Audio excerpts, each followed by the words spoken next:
I've been asked quite a few times in the comments section of this YouTube channel, how can I grieve? I do all the things that I think should help me grieve, and I'm not able to access those feelings. I'm not able to grieve. And so I'd like to talk about what I would say to someone, some in general person, who reached out to me and asked me, I can't grieve. I'm stuck in some way. How might I grieve? And I'd like to share my ideas.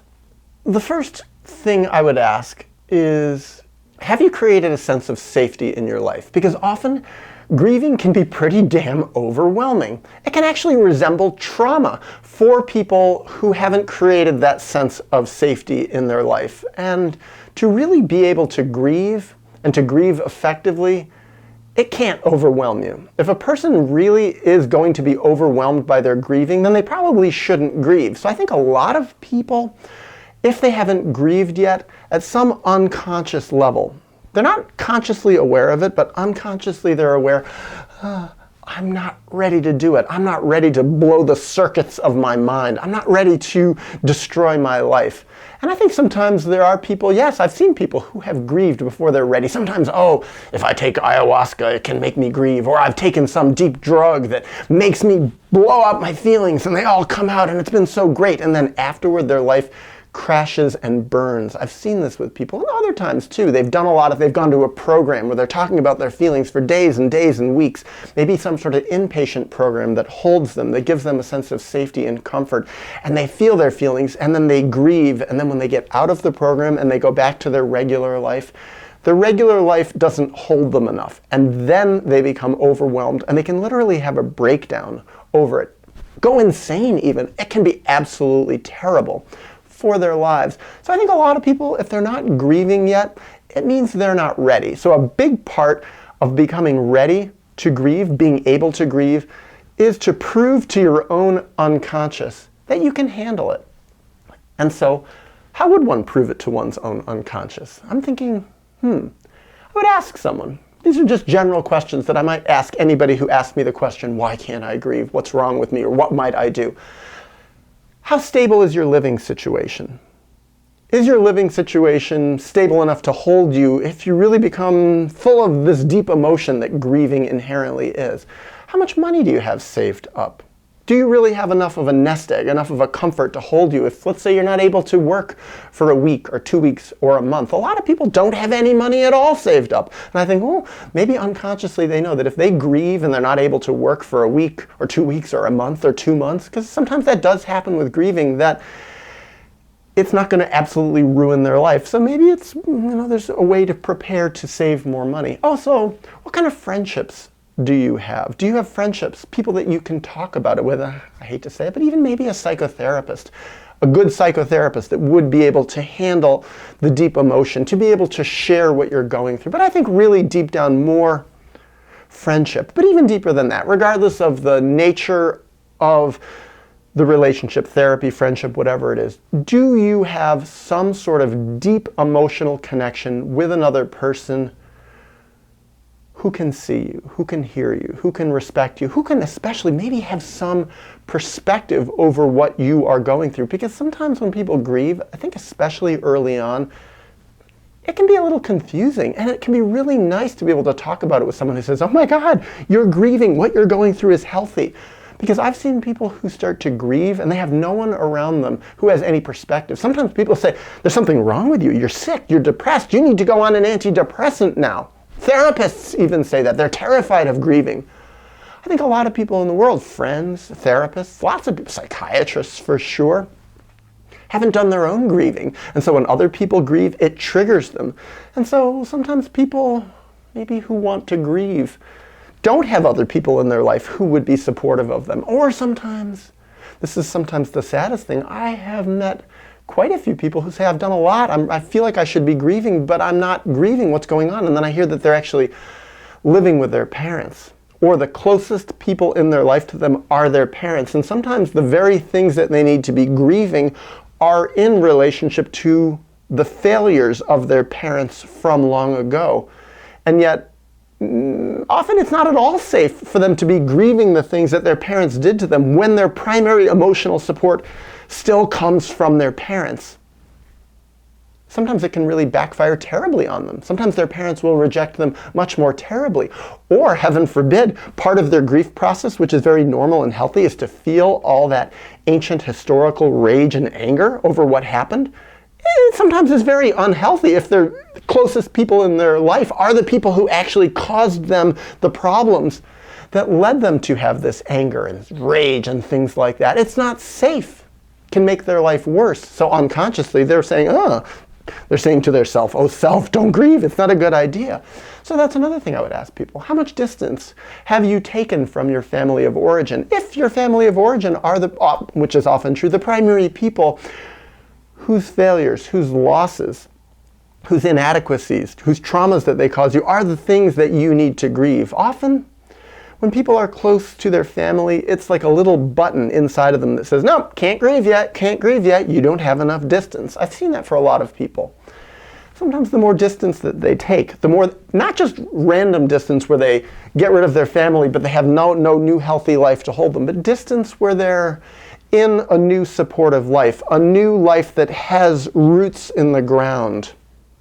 Friendships, work, a place to live, a healthy support system, things like that. A new individuated life.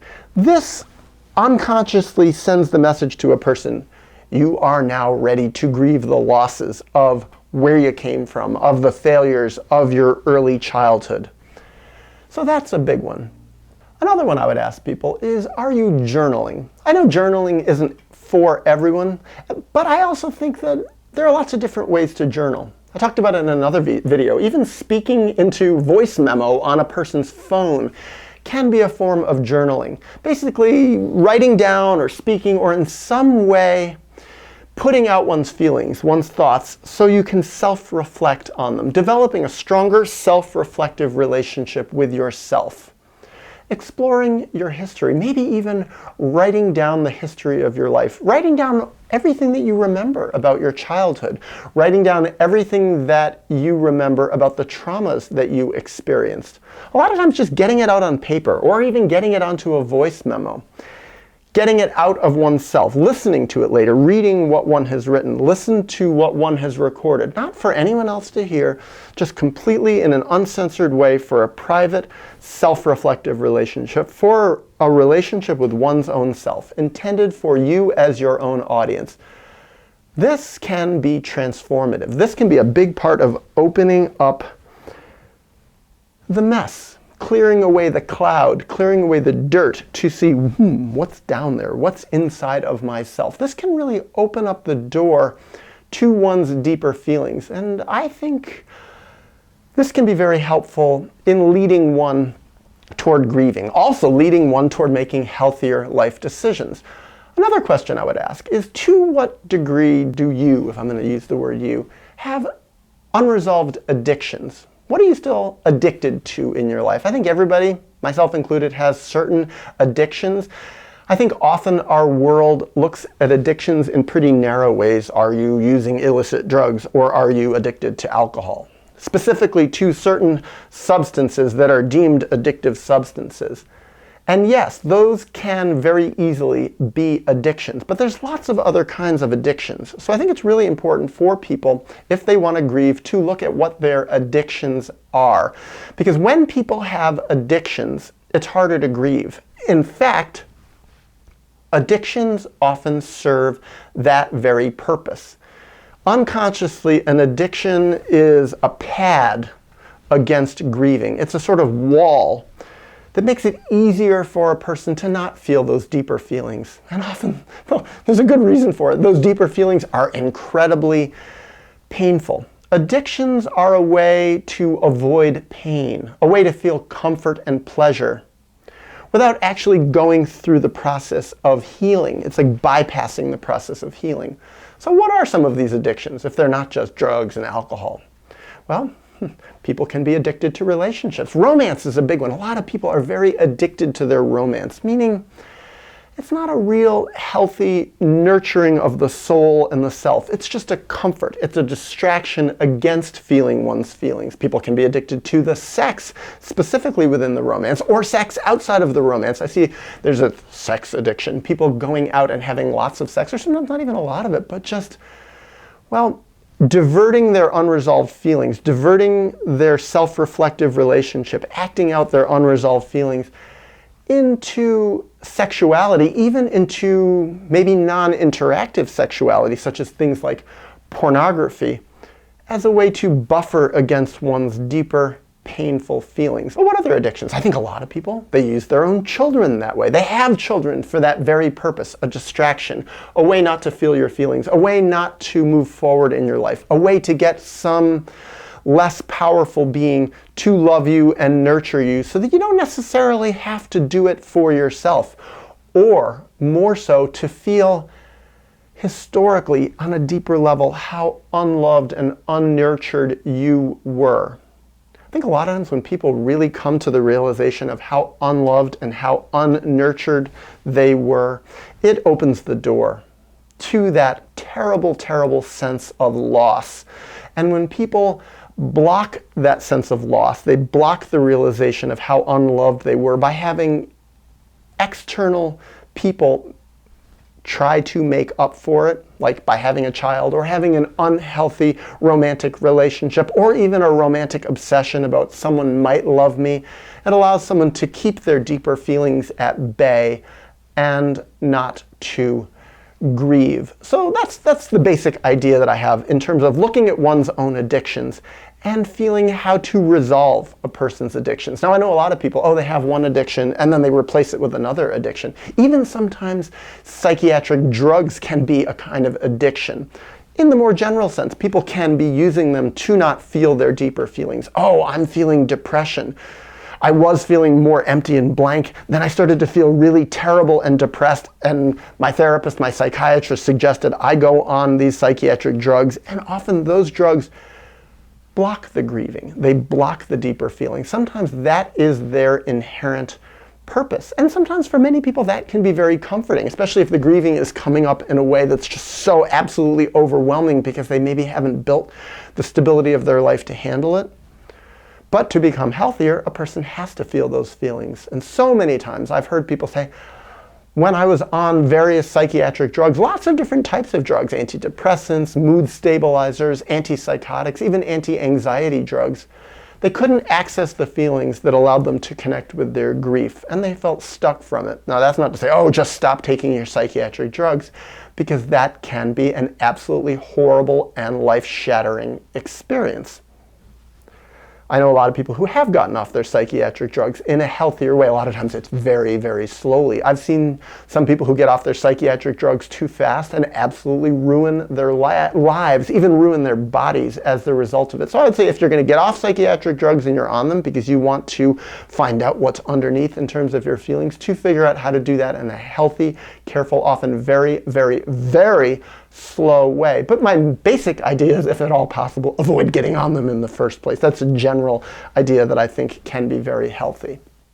Now, another way that people can help themselves access deeper grief, and in fact I think this is going to be the final way that I'd like to talk about, is to find ways to reflect on this question in one's own life.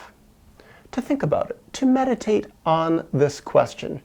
Because ultimately, I believe these deeper answers are within us. And I think if we can create a quiet place in our life, a quiet self-reflective way, I think this is even beyond journaling or anything like this, even through meditation or just by, well, I came up with a term once upon a time, 10, 15 years ago, the term inner dialoguing. And I would do it with myself. Just ask myself when I'm in a quiet place where there's nobody around, in silence, in my bedroom perhaps, or even out in nature somewhere where nobody is around, just ask myself a question and see what bubbles up. And that would be my answer, to stop and just really ask oneself, what is blocking me from grieving? And to try to listen to that still, quiet voice in one's self that says what the answer is. And I think often if we're really, really quiet and we really develop our listening skills, listen to our deeper self, we can find that answer within us, all on our own.